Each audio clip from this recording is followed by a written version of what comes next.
Hallelujah, praise the Lord. परमेश्वर का धन्यवाद हो कि आज हम स्वस्थ और भले पाए जाते हैं। परमेश्वर की स्तुति और जय जयकार करते हैं। आइए हम प्रार्थना करें और प्रार्थना के साथ अपने सभा को हम लोग शुरू करें। Let's bow our head and look to Lord in prayer। पवित्र महान जीवित सामर्थ्य सेनाओं के यहोवा परमेश्वर, बड़े ही नम्रता और दीनता के साथ तेरे चरणों के पास आते हैं। तेरा धन्यवाद करते हैं प्रभु जी, सुंदर समय और सहभागिता के लिए जो तू हमें दिया है कि एक बार फिर हम तेरी महिमा, प्रशंसा और स्तुति जय जयकार कर सकते हैं। प्रभु, आपने कहा है कि जहां कहीं मेरे नाम से 2 या 3 इकट्ठे होते हैं, मैं उनके बीच में होता हूं।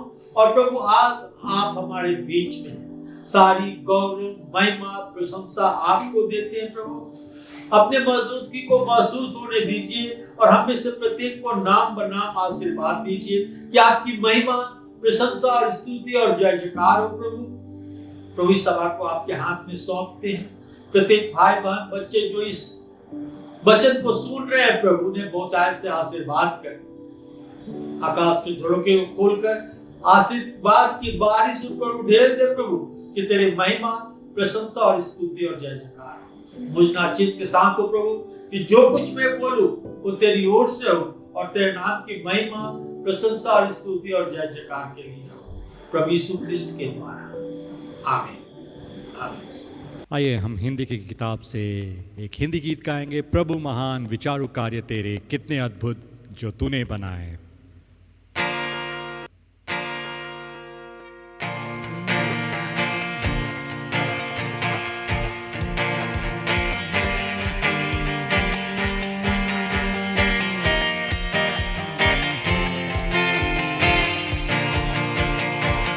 प्रभु महान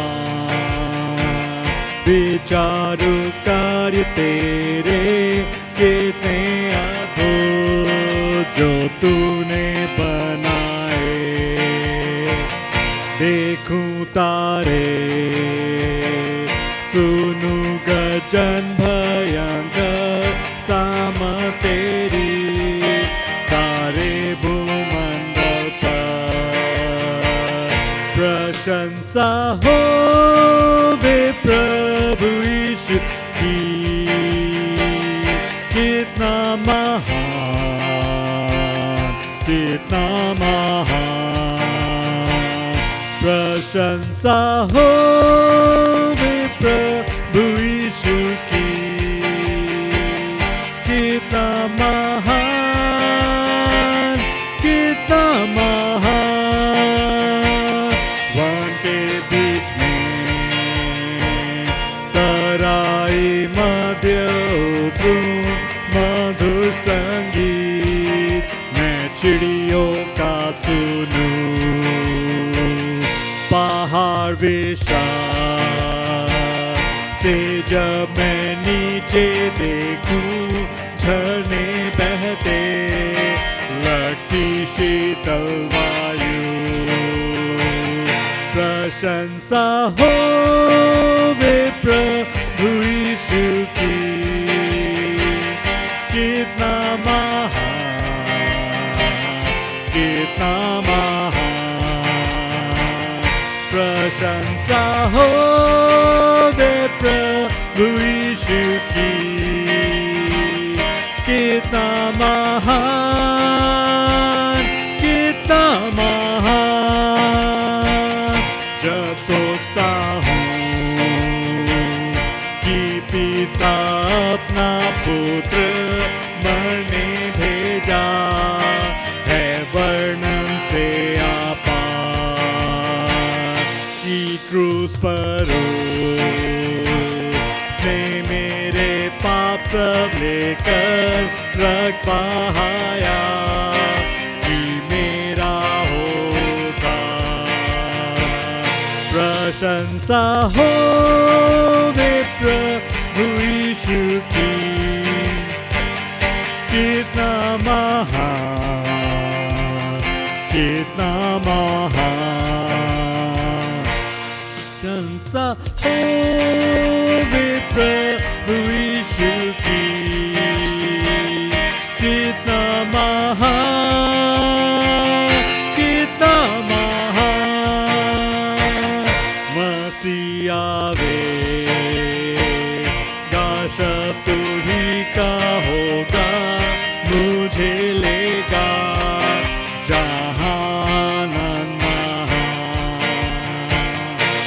मैं झुकूंगा,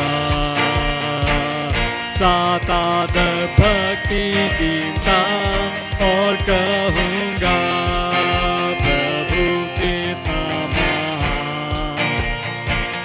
प्रशंसा हो वे प्रभु यीशु की, कितना महान, कितना महान। प्रशंसा हो वे प्रभु यीशु की, कितना महान, कितना महान, कितना महान, कितना महान, कितना महान, कितना महान।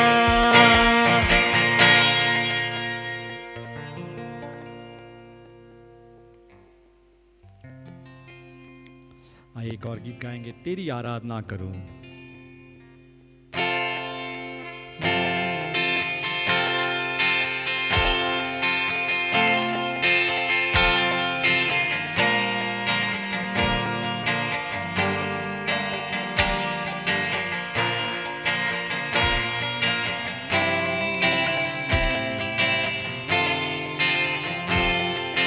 तेरी आराधना करूं, तेरी आराधना करूं।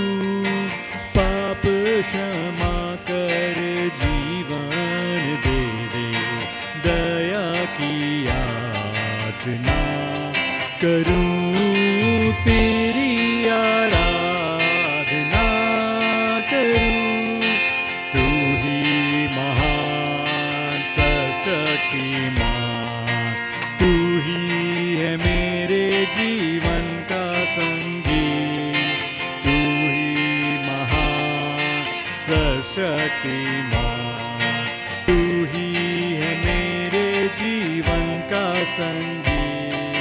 हृदय के तार छेड़े झनकार, हृदय के तार छेड़े झनकार। तेरी आराधना है मधुर गीत, जीवन से मेरे तू महिमा पाए।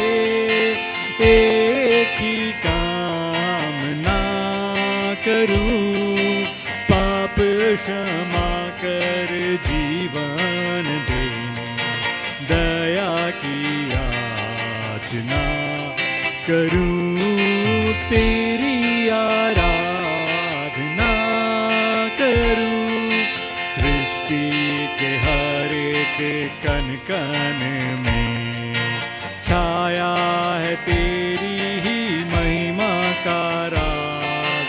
सृष्टि के हर एक कण कण में छाया है तेरी ही महिमा का राज। पक्षी भी करते हैं तेरी प्रशंसा, पक्षी भी करते हैं तेरी प्रशंसा। हर पल सुनाते हैं आनंद का राग। मेरी भी भक्ति तुझे ग्रहण हो, हृदय से प्रार्थना करूं। पाप क्षमा कर जीवन दे दे, दया की याचना करूं। तेरी आराधना करूं, पतित जीवन में ज्योति जला दे। तुझी से लगी है आशा मेरी, पतित जीवन में ज्योति जला दे। तुझी से लगी है आशा मेरी। पाप में तन को दूर हटा दे, पाप में तन को दूर हटा दे। पूर्ण हो अभिलाषा मेरी, जीवन के कठिन दृढ़ता से सामना करूं, पाप क्षमा कर जीवन दे रे, दया की याचना करूं, तेरी आराधना करूं, तेरी आराधना करूं, पाप क्षमा कर जीवन दे दे, दया की याचना करूं, तेरी आराधना करूं. Let's sing an English song, Stand Up for Jesus, Ye Soldiers of the Cross.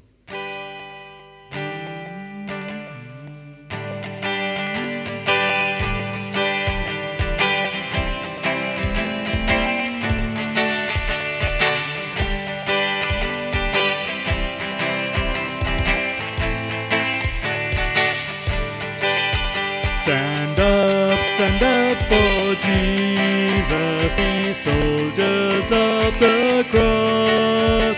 Lift high his royal banner, it must not suffer loss.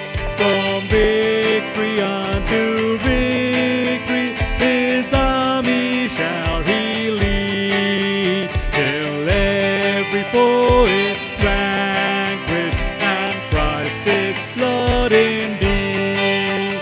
Stand up for Jesus, the trumpet call obey. For to the mighty conflict in this his glorious day, ye that are men now serve him against unnumbered foes.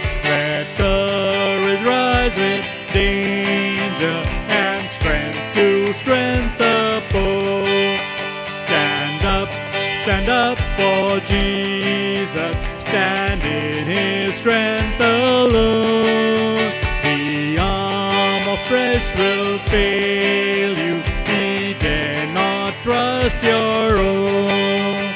Put on the gospel armor, keep peace, put on with prayer. Where duty calls or danger, be never wanting there. Stand up for Jesus, the strife will not be long. This day the noise of battle, the next the victor's song. To him that overcometh, a crown of life shall be. With him the King of glory will live eternally.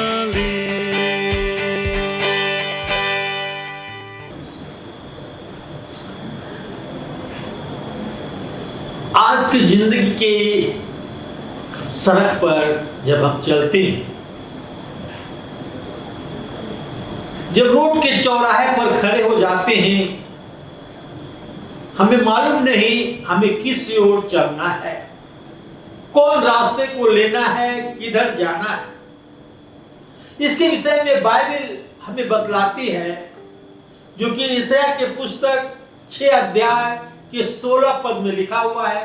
यशायाह 6 अध्याय के 16 पद में यहोवा यूं कहता है, यहोवा यूं कहता है, सड़कों पर खड़े होकर देखो और पूछो कि प्राचीन काल का अच्छा मार्ग कौन सा है, उसी में चलो और तुम अपने मन में चैन पाओगे। पर उन्होंने कहा हम उन पर न चलेंगे। परमेश्वर यहोवा यूं कहता है कि सड़क पर खड़े होकर देखो और पूछो कि प्राचीन काल का अच्छा मार्ग कौन सा है और उसी पर चलो। आज इस संसार में मनुष्य झूठ, धोखा, बुरे काम से भरे हुए हैं, जिनका कोई सीमा नहीं, और दिन प्रतिदिन इसी में चले जा रहे हैं। कोई गरीब और अनाथों का पक्ष नहीं लेता, उनका मुकदमा नहीं लड़ता, उनकी सुधि नहीं लेता। आज सभी अपने आप के विषय में सोचते हैं। आज लोग सड़क के चौराहे पर खड़े होकर और कंफ्यूज हो गए हैं कि किस मार्ग को हम ले। यदि हमें चुनाव करना है तो हम कौन सा रास्ता लेंगे? क्या हम वो रास्ता लेंगे जो हमें परमेश्वर के पास ले जाता है, या हम दूसरा रास्ता लेंगे जो परमेश्वर से हमें दूर ले जाता है? यिर्मयाह 6 अध्याय के 16 पद में कहता है, यहोवा यूं कहता है, सड़क पर खड़े होकर देखो और पूछो कि प्राचीन काल का अच्छा मार्ग कौन सा है। प्राचीन काल का अच्छा मार्ग कौन सा है, उसी में चलो तो तुम अपने मन में चैन पाओगे।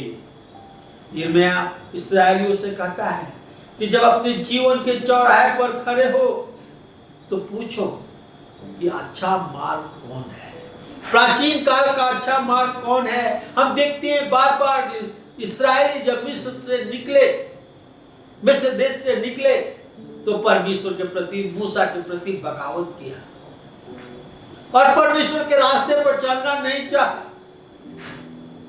हमारा चुनाव परमेश्वर के नजदीक ला सकता है या हमें परमेश्वर से दूर ले जा सकता है। जैसा आज हम अपने जीवन के चौराहे पर खड़े, हमें किधर जाना है, इस चौराहे में से कौन रास्ते को लेना है। एक रास्ता ऐसा भी है जो हमें परमेश्वर के पास ले जाता है, और ऐसे रास्ते भी हैं जो परमेश्वर से हमें दूर ले जाते हैं। मैं कुछ उदाहरण से आपको समझाना चाहता हूं। बाइबल के कुछ उदाहरण से मैं आपको इसके विषय में समझाना चाहता हूं। यदि आप उत्पत्ति के पुस्तक उसके 39 अध्याय के 6 से 8 पद पढ़ेंगे, Genesis chapter 39 reading from verse 6 to 8। इसलिए उसने सब कुछ यूसुफ के हाथ में यहां तक छोड़ दिया कि अपने खाने की रोटी को छोड़ वो अपने संपत्ति का हाल कुछ न जानता था। यूसुफ सुंदर और रूपवान था। इस बातों के पश्चात ऐसा हुआ कि उसके स्वामी की पत्नी यूसुफ की ओर आंख लगाई और उसने कहा, मेरे साथ सो। पर उसने अस्वीकार करते हुए अपने स्वामी की पत्नी से कहा, सुन, जो कुछ इस घर में है मेरे हाथ में है, उसे मेरा स्वामी कुछ नहीं जानता, और उसने अपना सब कुछ मेरे हाथ में सौंप दिया है। हम देखते हैं यहाँ पर यूसुफ अपने जीवन के चौराहे रास्ते पर खड़ा हुआ था। आइए थोड़ा यूसुफ के पुरानी बातों को देख ले। यूसुफ अपने पिता का प्रिय पुत्र था। उसके पिता उसे रंग बिरंगे अंगरखा बना के दिया था, और इस कारण जो है यूसुफ के भाई उसे नफरत करते थे। याकूब के पक्षपात का निशानी था कि दूसरे भाइयों को वो अंगरखा नहीं दिया था रंग बिरंगे, मगर यूसुफ को दिया था। और यूसुफ के स्वप्न के कारण जो ये बतलाता है कि उसकी भाई उसकी सेवा करेंगे, अपने भाइयों पर वो राज करेगा, एक समस्या बन गया था। और यूसुफ के भाई यूसुफ से नफरत करने लगे। ये हम पर राज करेगा, ये छोटा हम बड़ों पर राज करेगा। यूसुफ के भाइयों का क्रोध उन पर भड़का। जब यूसुफ उनके लिए भोजन वस्तु लेकर जंगल में गया तो वे उसे एक सूखे कुएं में डाल दिए मरने के लिए। जब उनका एक भाई उनसे विनती की कि यही हमारे खून का खून, हड्डी का हड्डी है, उसे कुएं से निकाल कर और इस्माइलियों के हाथ में बेच दिया गुलाम होने के लिए। वहां पोतीफर के घर में गया और परमेश्वर का वचन कहता है यूसुफ के कारण परमेश्वर ने पोतीफर के घर में आशीष दी। परंतु फिर वहां वो क्रॉस रोड अपने जीवन के चौराहे पर खड़ा था, जब पोतीफर की पत्नी उसके ऊपर गलत आंख लगाए और उसे गलत काम करने के लिए कहा। हम देखते हैं यहां पर कि यूसुफ कहता है कि मेरा स्वामी सब कुछ मेरे हाथों में कर दिया है और मैं ऐसा पाप न करूंगा। हम देखते हैं यहां पर कि यूसुफ भाग जाता है। जब वो धमकी देती है वो भाग जाता है, उससे दूर चला जाता है। अब यूसुफ अपने जीवन के चौराहे पर खड़ा था, धमकी दिया गया यदि वो इनकार करे, परंतु यूसुफ प्राचीन काल का अच्छा मार्ग चुन लिया।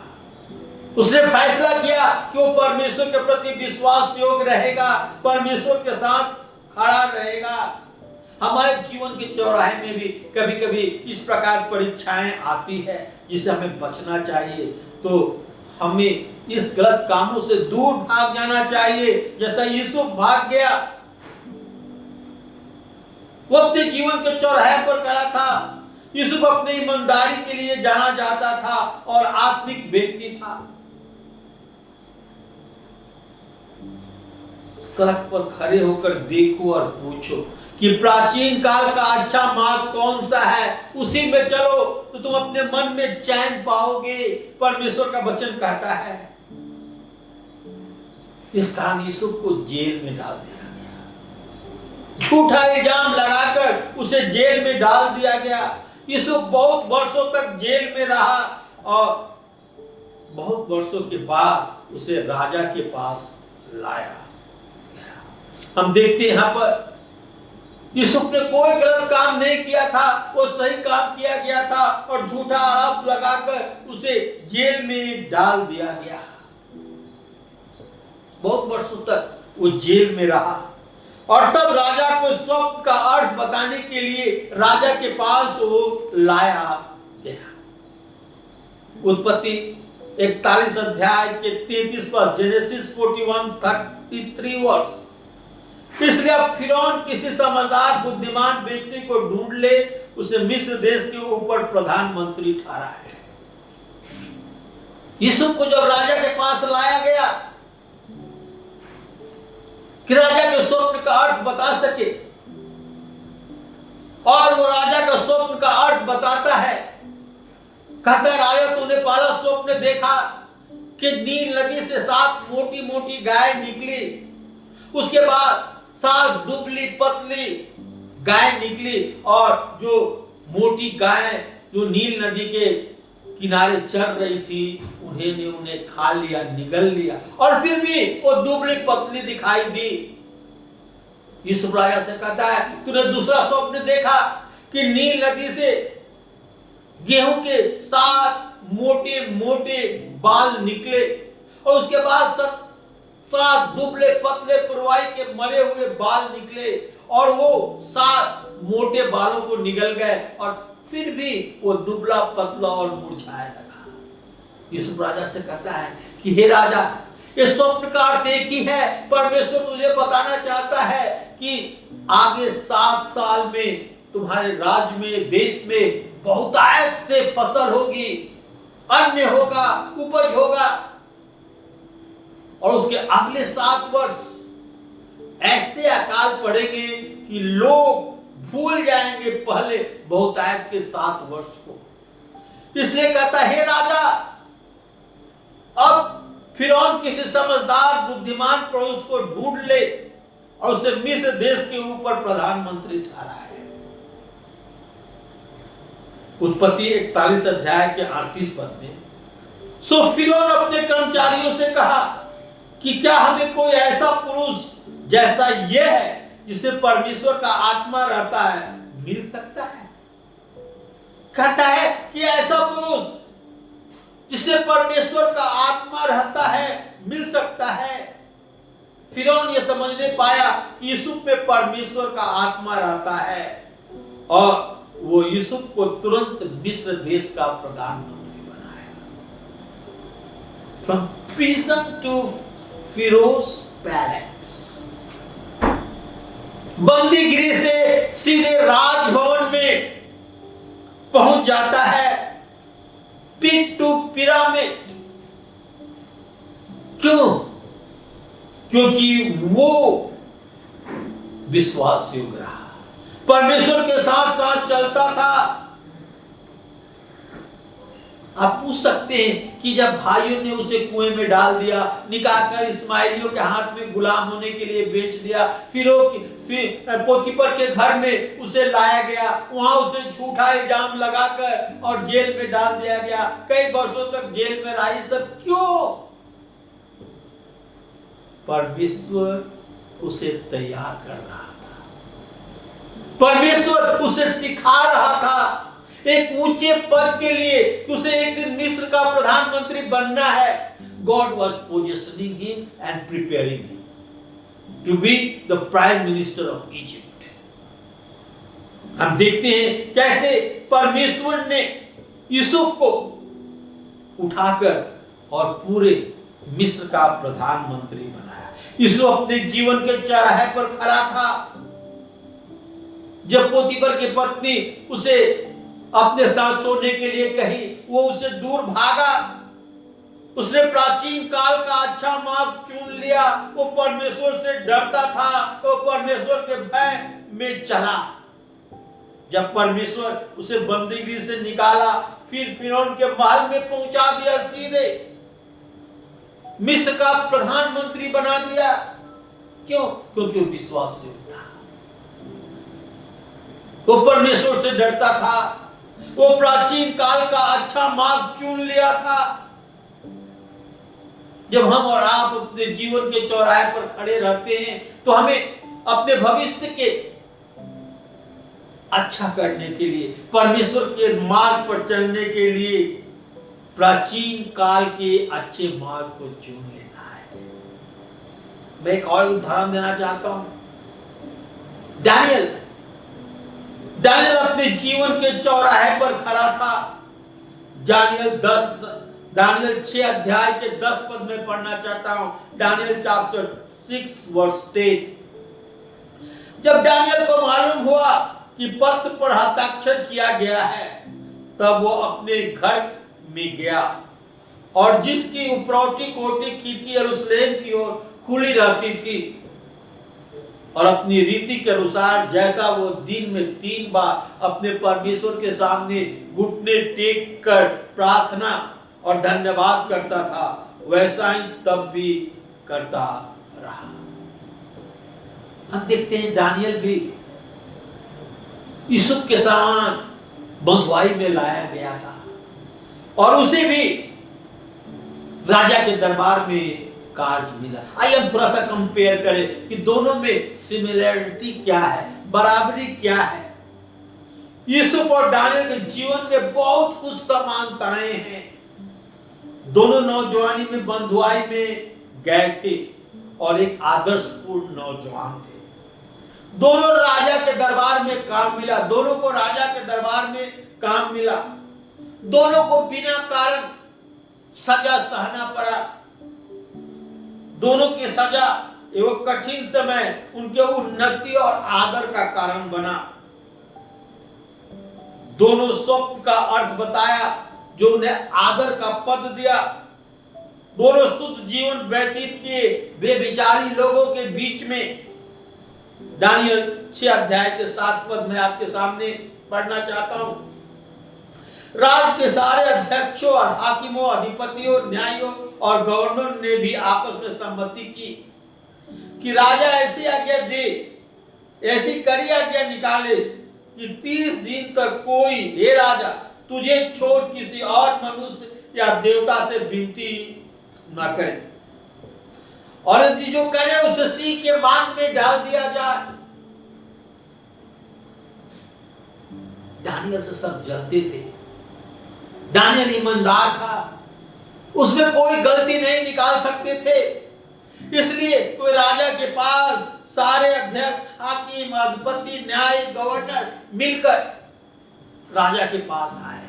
वे जानते थे कि दानियल में वे दोष नहीं निकाल सकते थे, सिर्फ उसके परमेश्वर के विषय में। उन्होंने राजा से विनती की कि 30 दिनों तक तुम्हारे राज्य में कोई किसी दूसरे ईश्वर, मनुष्य की उपासना प्रार्थना न करे, सिर्फ राजा की उपासना करे।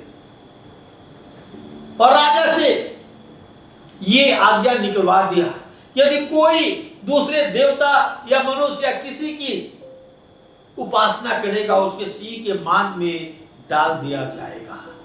एक नया आज्ञा निकाला गया कि उन्हें सिंह के मान में डाल दिया जाएगा यदि कोई राजा को छोड़कर दूसरे देवता से प्रार्थना करे।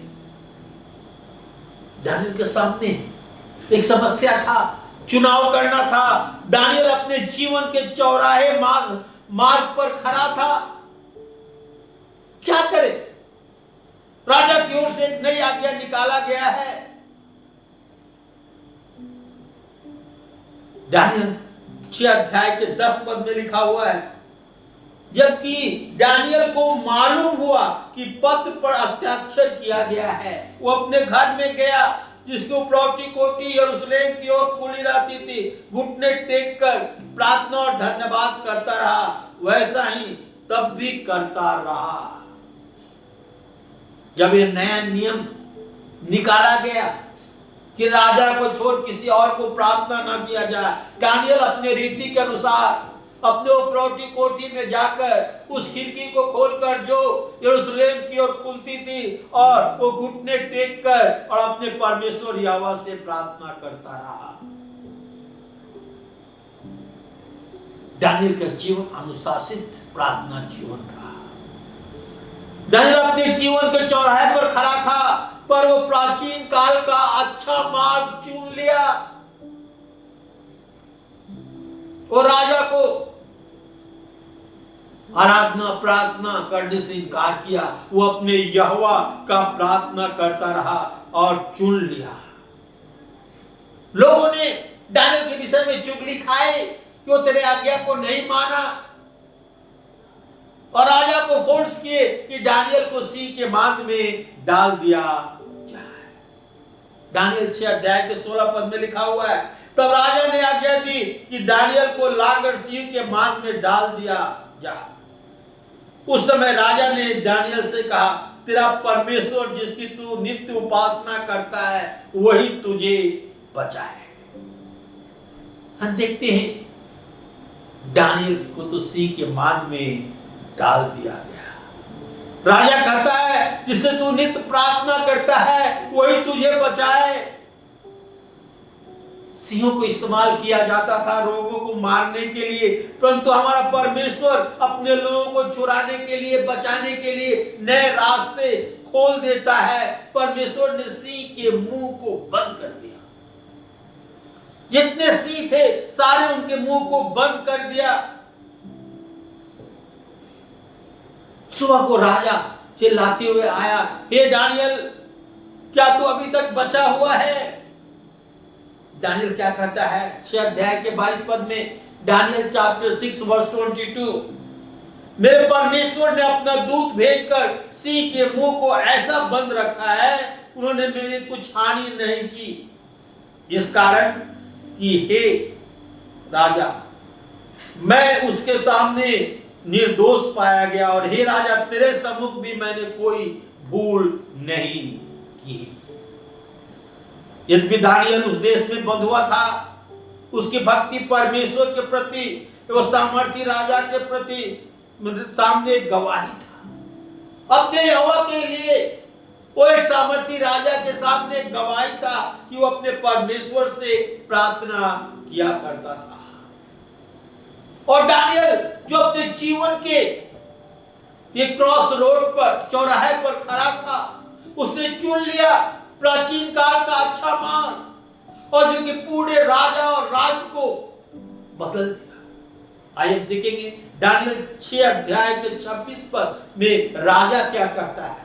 दानियल चैप्टर 6 वर्स 26, राजा कहता है, मैं आज्ञा देता हूं कि जहां जहां मेरे राज का अधिकार है वहां के लोग दानियल के परमेश्वर के सम्मुख कांपते और थरथराते रहे, क्योंकि जीवता और युगों ने युग तक राज करने वाला वही है।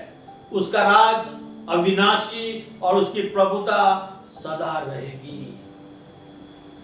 राजा का मन बदल जाता है और वो आज्ञा देता है कि जहां जहां मेरे राज में मेरा अधिकार है, सब लोग दानियल के परमेश्वर के सामने कांपते और थरथराते रहे, क्योंकि ऐसा कोई परमेश्वर ने जो युगानुयुग राज करने वाला है वह अविनाशी है और उसका प्रभुता सदा बनी रहेगी।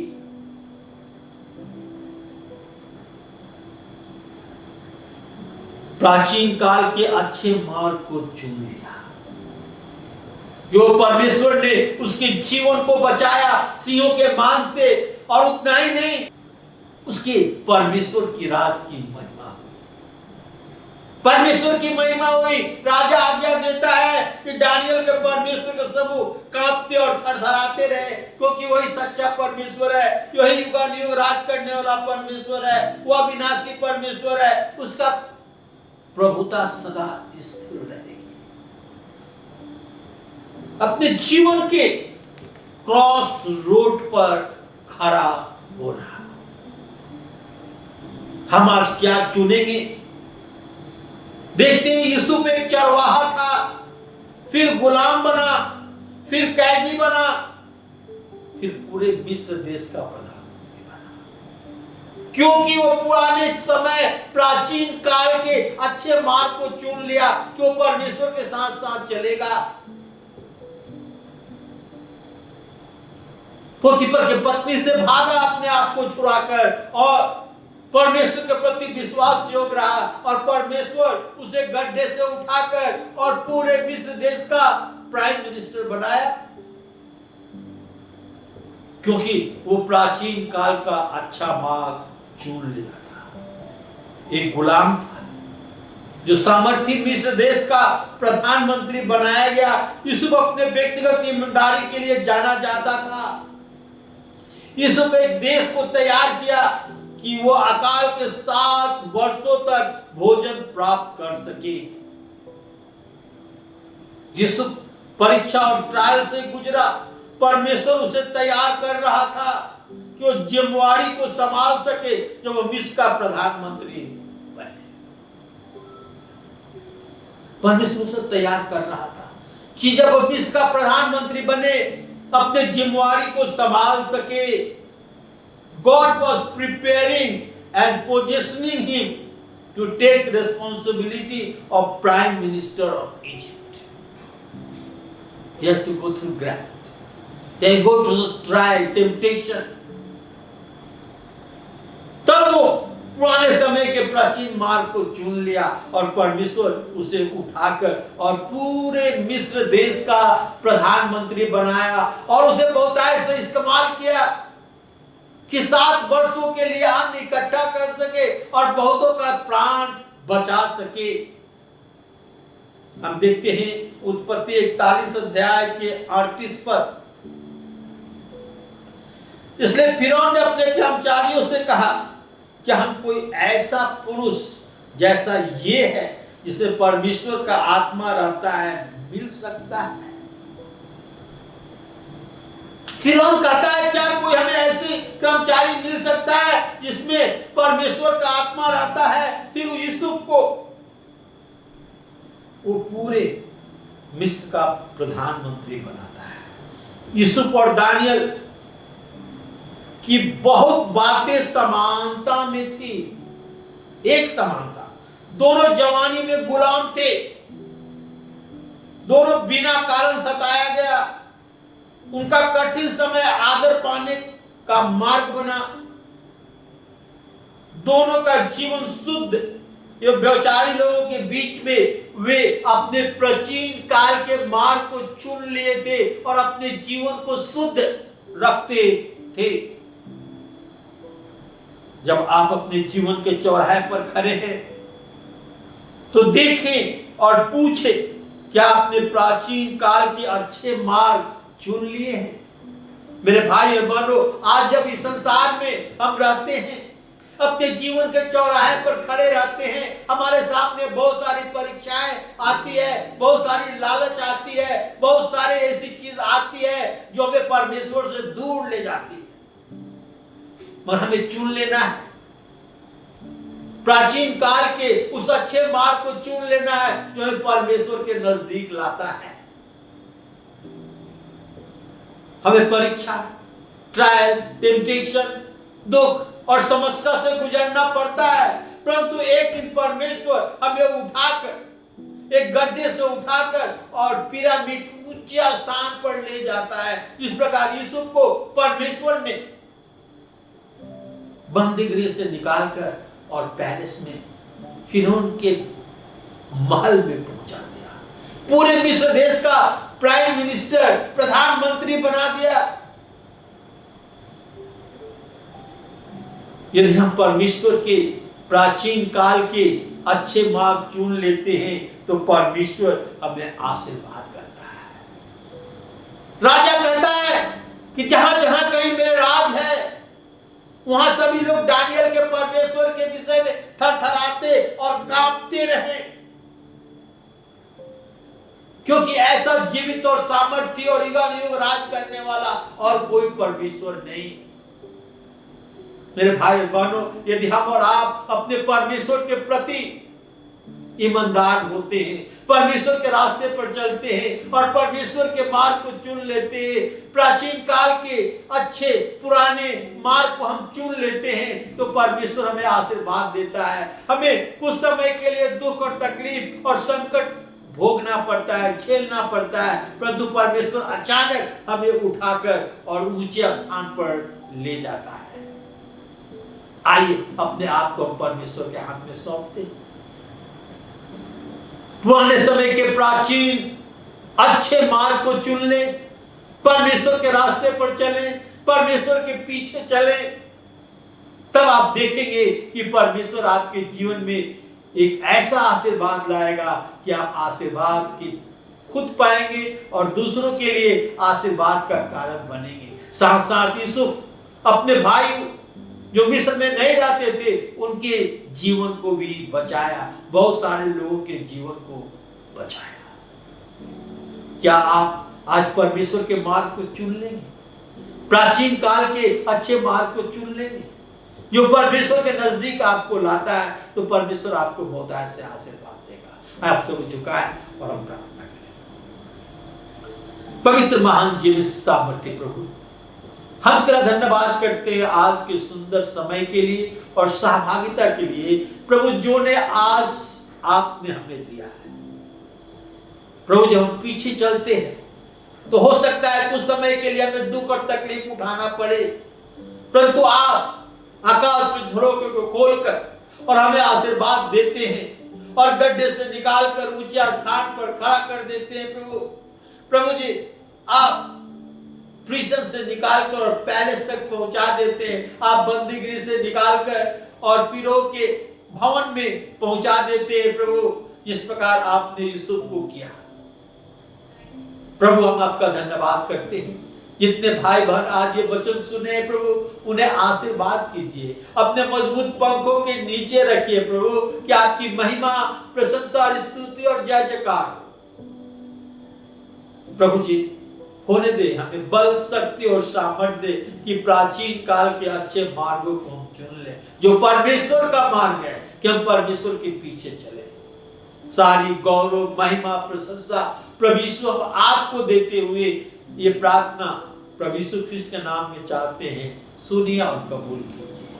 आमीन, आमीन, आमीन।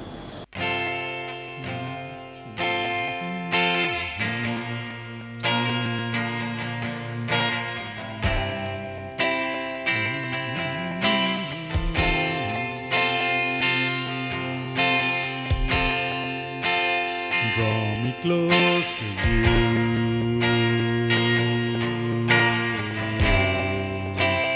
Never let me go.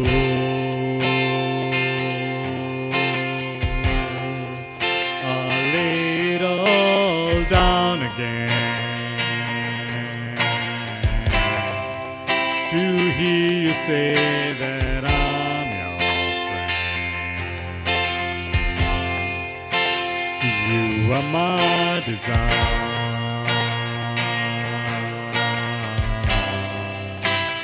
No one else will do.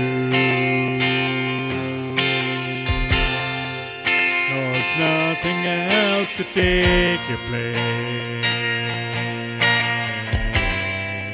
To feel the warmth of your embrace.